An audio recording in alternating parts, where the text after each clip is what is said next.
Hey, how's it going, my friends? So I'm back, and let's just continue. And I know a lot of you guys have been waiting for my Cruel Intentions review, and I decided to make in total for Cruel Intentions 6 videos. It's gonna be 3 audios and 3 videos, and my review is gonna be broken down in 3 parts. And let's just go for it, guys. So, Cruel Intentions 1 is the first film in the trilogy, and director Roger Campbell makes his first foray into the Cruel Intention universe. The main stars are Sarah Michelle Gellar as Catherine Merterill, Ryan Philippe as Sebastian Valmont, and Reese Witherspoon as Annette Hargrove. Sebastian and Catherine are devious rich step-siblings. The step-siblings often challenge each other with seduction games to see who can come out on top. The winner gets a reputation boost around their high school. The loser has to give out sex, fancy cars, or other premium items to the winner. So it's pretty much self-explanatory. If you guys watch Cruel Intentions 2, it's actually a prequel, and we see how their relationship started and how they're always competing against each other. At this time, Sebastian wants to corrupt the young Annette. He will pursue her through his charm. Sebastian wants to make her lose her virginity. If he wins, on top of that, if he wins, Catherine will have sex with him. Also, he will get a reputation boost for hooking up with the daughter of the upcoming headmaster. If he loses, though, he will lose his Jaguar 1956 car to Catherine.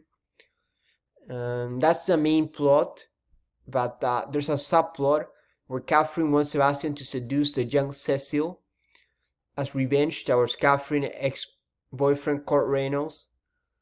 And you'll see how the subplot meets a plot where Miss Caldwell, who is Cecil's mom, has been trash-talking Sebastian and making him look bad, so he's gonna want to get revenge at her as well. But anyway, guys, my friends, let's continue. So what I'm trying to get at, guys, is I'm gonna do this video essay and I'm gonna break it down in 3 parts. So the first one it will just be an overview of setting, costumes, music. The second one will focus more on the plot, and the third one is gonna be more of an analysis of the whole picture.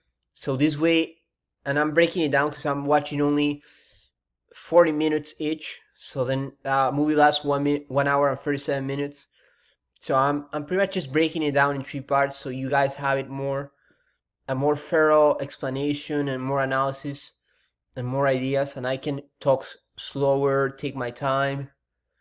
And anyway, when it comes to the picture I chose for this first video, is the scene with Sebastian and Annette, and they're at the swimming pool, and it looks very nice pool, and it's very glamorous because it has like gold around the pool, like gold rims, and we also have it's very appealing, and it brings both the lust and also the glamour of the Cruel Intentions franchise and the aesthetic. So let's go into the music. So the music is bouncy and mysterious. It's very inviting. It seems Edmund Shermore is using a woodblock to create this inviting atmosphere.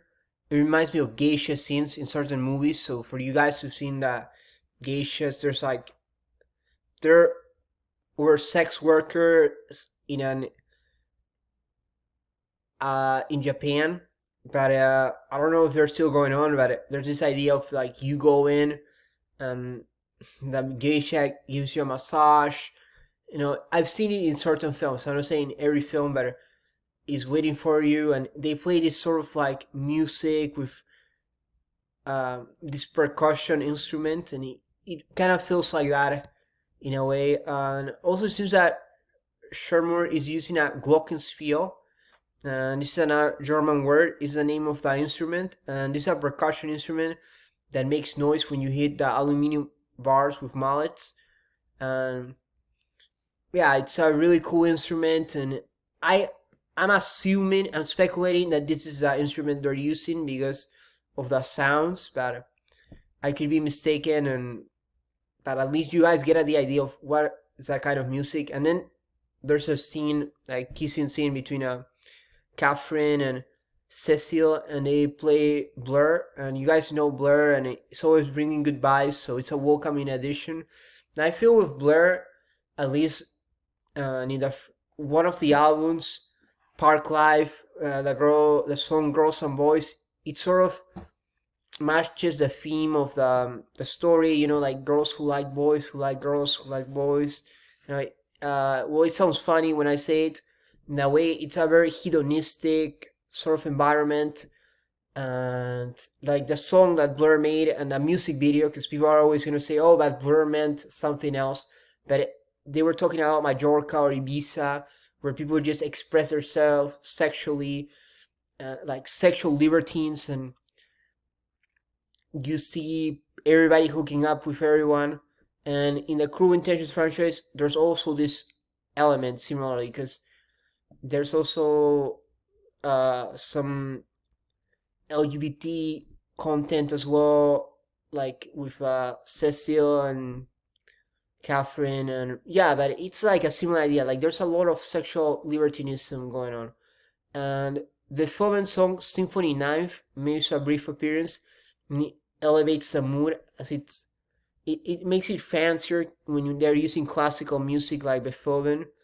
And I really liked it, but I felt in this scene it was meant to annoy Annette, but it's cool that they're also focusing in these small touches here and there. And then Loveful, beautiful song by the Swedish people make excellent music. Like maybe this is like stereotype, and some people will say like that, but like I just really like Swedish music. If you guys heard of Tough Alliance, Refuse, and all these other bands I listen to,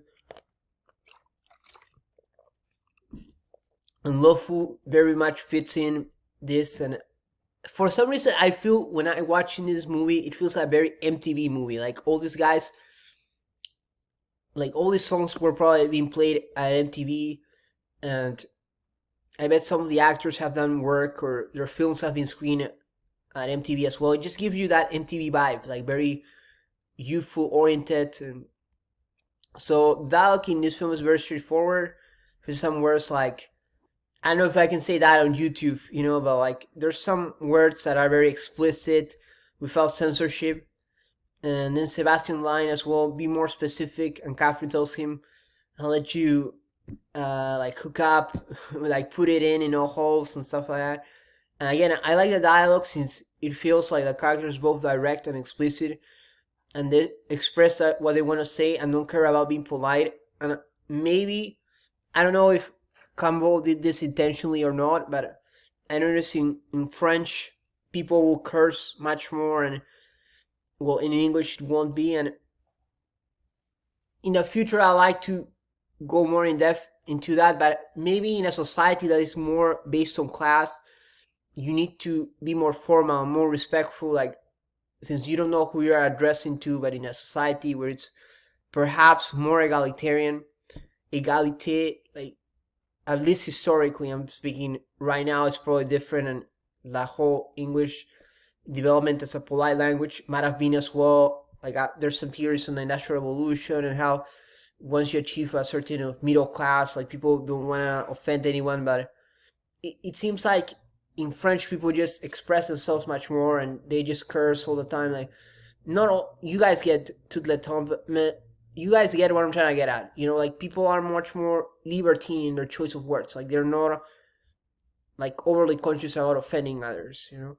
So it's something worth to explore, and I think, and it goes deeper into that, into multiculturalism and assimilation, all these topics which are outside the scope of this essay, but it's something worth to explore.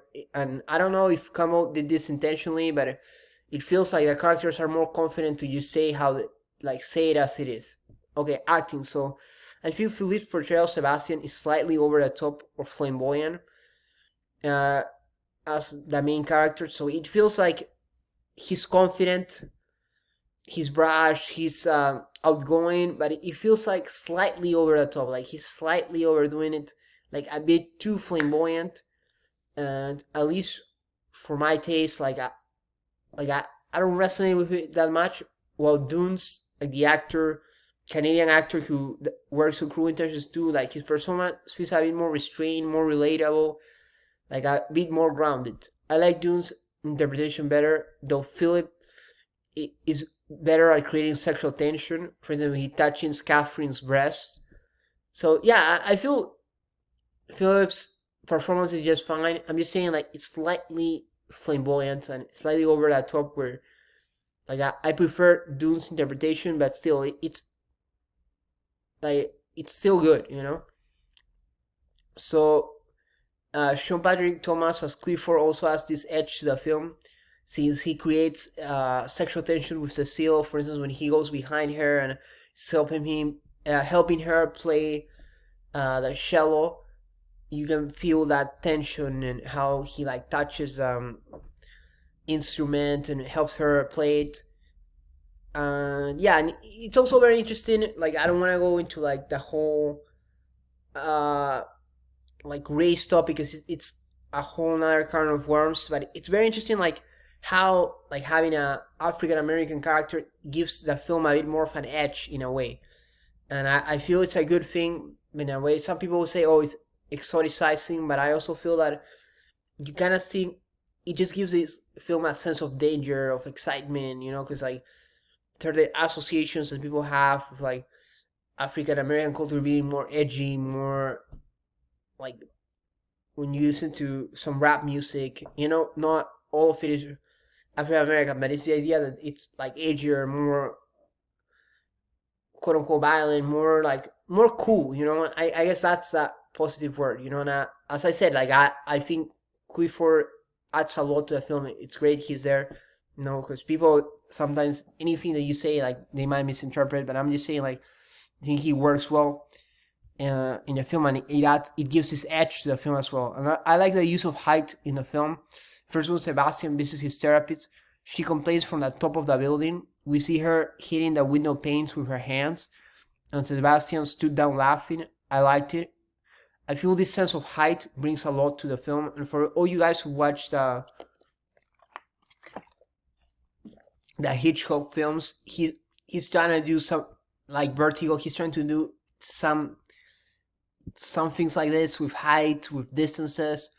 And for instance, when we were first introduced to Beaumont, the Mertiel family mansion in Manhattan, I love the sense of height, which creates this otherworldliness. So it's not just like Sebastian goes straight to the first floor, but he goes all the way up, and you feel like goes towards the top floor, and height could represent success, but it also feels this like out of this world wealth and out of this world success. The art setting we're introduced to is the old Westbury Gardens, which look imposing and monumental. And I feel the obvious connection to the rich royal family type housing. And some people might be like, "Oh no," but like it's not like that. But honestly, like probably like the young people who were watching this in the 90s, that's the reference point when they think of British culture. Even though of course it's stereotypical, but I'm saying like most people who watch this, who watch MTV, like they're probably like making those associations. The mansion is beautiful since it's covered with leaves, and it just gives it a nice detail. And then the swimming pool at the Westbury Garden Mansion is stunning. So I talk about the golden rims at the edge of the pool. And anyway, so the activities, and this is a new section I've introduced, and I think I'm gonna skip activities for now because I really want to talk about the outfits. Like you guys know, I'm a big fashion fan, so I like Sebastian beige sport jacket. Then Catherine's always elegant with her black and tight dress. Cecile's t-shirt feels a little cheap, but they probably wanted to appeal to the MTV crowd. So when we first see Cecile, like she has this like MTV style white t-shirt with a logo, and it feels kind of cheap. It feels kind of off, but I guess I get it. What we were trying to go at. Meanwhile, her pink blouse with green scarf fits much better. And then Ronald's light blue fleece fits him well. And there's a nice contrast with Ronald wearing blue and Cecile wearing pink. They look good together. And Annette dresses the plainest, usually a bottom-down shirt. So Annette is like the worst dressed, but it makes sense from a character perspective. But anyway, my friends, so this has been the video. Make sure you subscribe. I'll see you in the next one.